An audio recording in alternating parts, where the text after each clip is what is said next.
അല്ല, ഈ പ്രതിപക്ഷം ഗവൺമെന്റിനെ വിമർശിക്കുമ്പോൾ മന്ത്രിമാർക്ക് പൊള്ളും. പ്രതിപക്ഷത്തിന്റെ ധർമ്മം എന്താ? ഗവൺമെന്റിന്റെ തെറ്റുകൾ ചൂണ്ടിക്കാണിക്കുക എന്നുള്ളതാണ്. ആമയിലഞ്ചാൻ തോട്ടിൽ ജോയി എന്ന് പറയുന്ന പാവപ്പെട്ട ഒരു തൊഴിലാളി വീണപ്പോൾ അല്ലല്ലോ പ്രതിപക്ഷം ഇത് പറഞ്ഞത്, അപ്പോഴല്ല പറഞ്ഞത്. മഴക്കാല പൂർവ്വ ശുചീകരണം കഴിഞ്ഞ ഒരു പതിറ്റാണ്ടിനിടയിൽ ഈ സംസ്ഥാനത്ത് ഏറ്റവും ദയനീയമായി പരാജയപ്പെട്ട വർഷമാണ്. ഈ ഭരണകൂടത്തിന്റെ സ്ഥിരാകേന്ദ്രത്തിൽ നിങ്ങളുടെ മൂക്കിന് താഴെ ഒരു രാത്രി മുഴുവൻ മഴ പെയ്താൽ എന്താ സ്ഥിതി? പുറത്തേക്ക് ഇറങ്ങാൻ പറ്റുമോ? 10 ദിവസമായിട്ട് ഈ തിരുവനന്തപുരം സിറ്റിയിൽ വെള്ളം കെട്ടിക്കിടക്കുന്ന സ്ഥലമുണ്ടല്ലോ സാർ.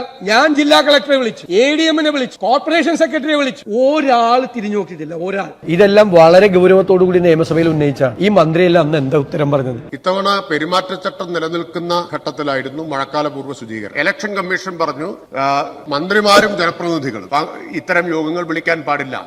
യോഗം ചേരണേനാണ് വിലക്ക്, അല്ലാതെ മഴക്കാല പൂർവ്വ ശുചീകരണം നടത്തുന്നതിന് തെരഞ്ഞെടുപ്പ് കമ്മീഷന്റെ വിലക്കൊന്നും ഉണ്ടായിരുന്നോ? കേന്ദ്ര ഗവൺമെന്റിന്റെ സ്ഥാപനമായ റെയിൽവേയും തിരുവനന്തപുരം കോർപ്പറേഷനും തമ്മിൽ ഒരു തർക്കം വന്ന പരിഹരിക്കേണ്ടത് ആരാ? സർക്കാരല്ലേ. ഇപ്പോ ഈ ജോയിയെ രക്ഷപ്പെടുത്താൻ വേണ്ടി ടൺ കണക്കിന് മാലിന്യങ്ങൾ അവിടെ നിന്ന് മാറ്റിയല്ലോ. അപ്പോൾ ഇവര് വിചാരിച്ചാൽ മാലിന്യങ്ങൾ മാറ്റാൻ പറ്റുമായിരുന്നു. പിന്നെ ആമയഞ്ചാൻ തോട്ടിൽ റെയിൽവേയുടെ സ്ഥലത്ത് മാത്രമല്ലല്ലോ മാലിന്യം. ഇപ്പൊ തകരപ്പറമ്പിൽ നിന്നാണ് അദ്ദേഹത്തിന്റെ മൃതശരീരം കണ്ടെത്തിയത്. ആ തകരപ്പറമ്പ് മാലിന്യ കൂമ്പാരമല്ലേ? ആ തകരപ്പറമ്പ് റെയിൽവേയുടെ കസ്റ്റഡിയിലല്ലല്ലോ, കോർപ്പറേഷന്റെ കസ്റ്റഡിയിലാണ്. അധികാരത്തിൽ ഇരിക്കുന്ന ആളുകൾ വിമർശിക്കപ്പെടും. അവരത് മനസ്സിലാക്കി കാര്യങ്ങൾ ചെയ്യുക. കാര്യങ്ങൾ ചെയ്ത് ഞങ്ങൾ അഭിനന്ദിക്കാം.